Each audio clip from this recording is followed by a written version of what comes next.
Have you ever found yourself saying yes when every fiber of your being was screaming no? Maybe it was agreeing to babysit your grandkids for the 5th weekend in a row when you were craving some quiet time. Or perhaps it was lending money to a relative again, even though you knew they'd never pay you back. If this sounds familiar, you're not alone. Many of us, especially after 60, fall into the trap of people-pleasing, even when it leaves us drained, frustrated, or taken for granted. But here's the thing. Your time, energy, and peace of mind are precious. And learning to say no isn't about being selfish, it's about self-respect. It's about setting boundaries so you can live life on your terms, not someone else's. So today we're going to talk about 4 empowering ways to say no with confidence, kindness, and zero guilt. Let's start with the first one, the gentle but firm no. You don't have to be harsh to be clear. In fact, one of the kindest things you can do for yourself and others is to be honest without leaving room for misunderstanding. For example, imagine your neighbor asks if you can take care of their dog while they're on vacation, but you've been looking forward to a relaxing week without extra responsibilities. Instead of saying, "Well, I guess I could," while silently dreading it, try, "I appreciate you thinking of me, but I won't be able to help this time." Simple, polite, and no apologies needed. You're not rejecting the person, just the request. Now what if someone keeps pushing? That's where the second strategy comes in, the broken record technique. Some people don't take hints. They'll keep asking, hoping you'll cave. Maybe it's your adult child asking to move back in just for a little while, even though you know it'll turn into a year. Instead of getting worn down, repeat your answer calmly without adding new excuses. "I understand this is tough, but having the house to myself is important to me right now." If they ask again, same response. You don't owe them a novel-length explanation. Consistency is key. It shows you mean what you say. And here's something important to remember. Saying no gets easier with practice. Start small. Next time a telemarketer calls, instead of listening politely for 10 minutes, say, "No thank you, I'm not interested," and hang up. It might feel strange at first, but each time you do it, you're reinforcing your right to choose how you spend your time. Now let's talk about the third way, the delayed. No, sometimes we say yes in the moment because we're caught off guard. Maybe a friend asks you to volunteer for a project, and before you know it, you've agreed, even though your schedule is already packed. Instead of committing on the spot, give yourself breathing room. Try, "That sounds interesting, but I need to check my calendar first. I'll get back to you by Friday." This gives you time to decide without pressure, and if the answer is no, you can say so later without the awkwardness of backtracking. Now, I know this might feel uncomfortable at first. We've spent decades being the reliable ones, the ones who show up, who don't let people down. But here's the truth.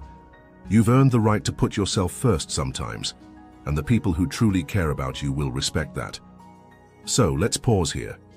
You've got 3 powerful tools so far: the gentle no, the broken record, and the delayed no. In the next part, we'll dive into the 4th way, and it's a game changer, along with how to handle guilt or pushback.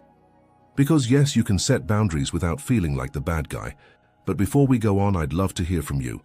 Have you ever struggled with saying no? Maybe you've had a funny or frustrating experience. Share it in the comments below.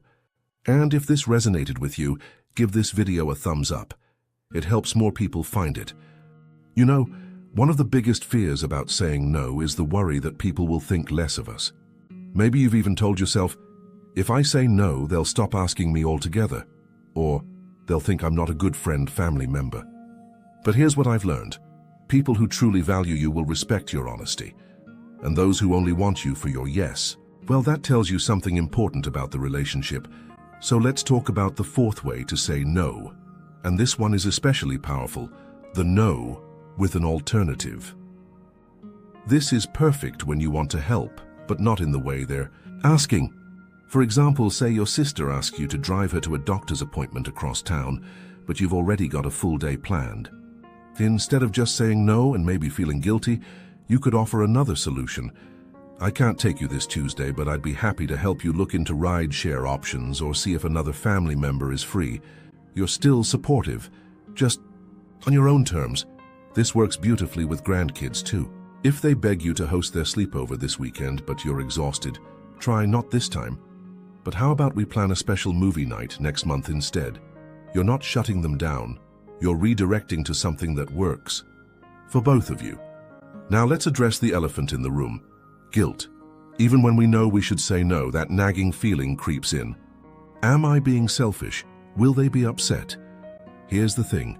Guilt isn't always a bad sign. Sometimes it's just growing pains.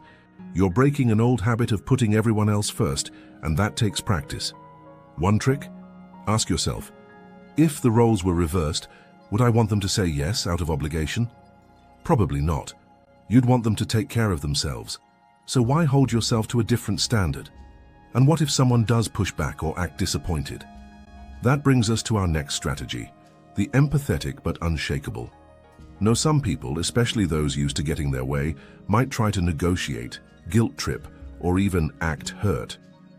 Your adult child might sigh, I guess I'll just have to figure it out myself. Or a friend might say, but you're the only one I can ask. In those moments, stay calm. Acknowledge their feelings.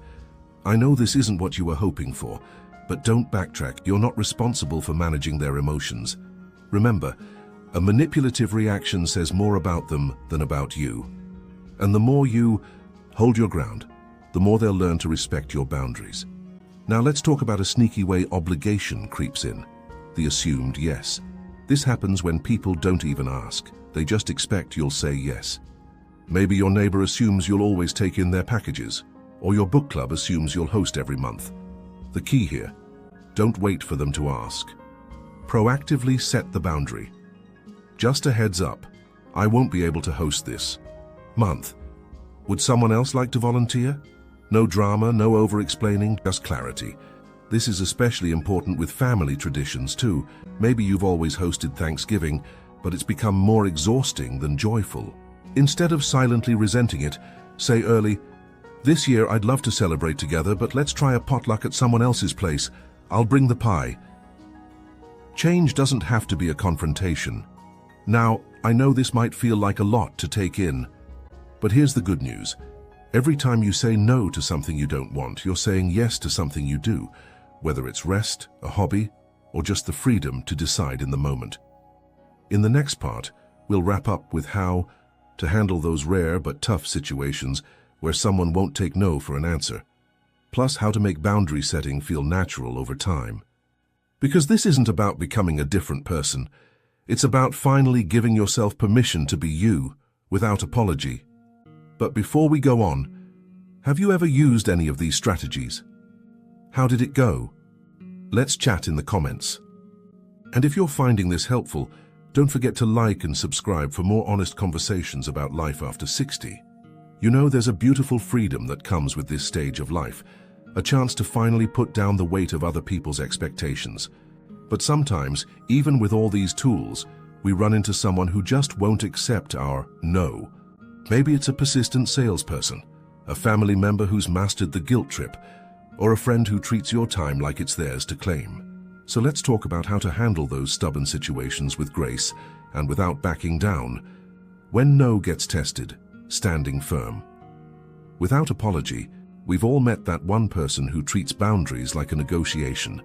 They'll say things like, oh, it's just this once, or come on, it won't take longer, as if wearing you down is a sport.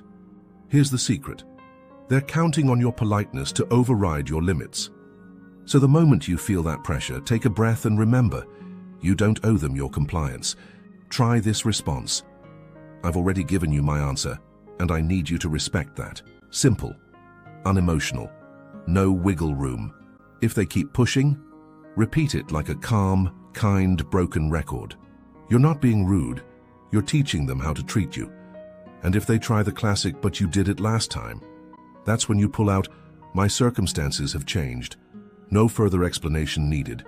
Maybe you did always babysit on Fridays, but now you've decided Fridays are for your painting class. That's your right. The past doesn't dictate the future. The power of silence. Here's a trick we often forget. You don't have to fill the space after you say no.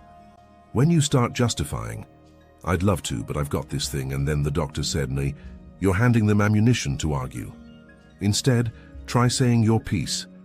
"I won't be able to help with that." And then, pause. Let the silence sit. It might feel uncomfortable at first, but silence is a boundary in itself. Most people will move on when they realize you're not budging. Making it feel natural. Now, I know all this might sound a bit mechanical at first. At this point, you might be thinking, will I ever say no without overthinking it? Absolutely. Think of it like learning a new language. At first, you have to translate every word in your head, but soon it starts flowing. Every time you set a boundary, you're rewiring decades of conditioning. Start small. Say no to the extra cookie if you're full. Decline that extended warranty at the store. Build your no muscles in low-stakes moments, so when bigger ones come, you're ready. A gift, not a rejection. Here's the heart of it all. Every time you say no to something that drains you, you're saying yes to something that fills you, whether it's time for a nap, a good book, or simply the peace of knowing your energy is yours to spend. And that's not selfish, it's sustainable. Because when you're not running on empty, you actually have more to give to the people and things you truly care about. So as we wrap up, I want you to try something this week. Watch for one moment where you'd normally say yes out of habit. And pause. Ask yourself, is this a gift I'm happy to give or an obligation I'm resenting? If it's the latter, try one of these tools. It might feel strange at first, but that's just the sound of a new habit being born. Your turn now. I'd love to hear from you. What's the hardest no you've ever had to say? Or maybe you've got a funny story about a time someone wouldn't. Take no for an answer? Share it in the comments below. Let's laugh and learn from each other. And if this video helped you see boundaries in a new light, hit that like button. It means more folks will find this conversation. Don't forget to subscribe for more honest talks about thriving after 60, because this isn't just about aging, it's about owning your years with confidence. Here's to your no, becoming as natural as your breath, and to all the joyful yeses it makes space for. See you next time.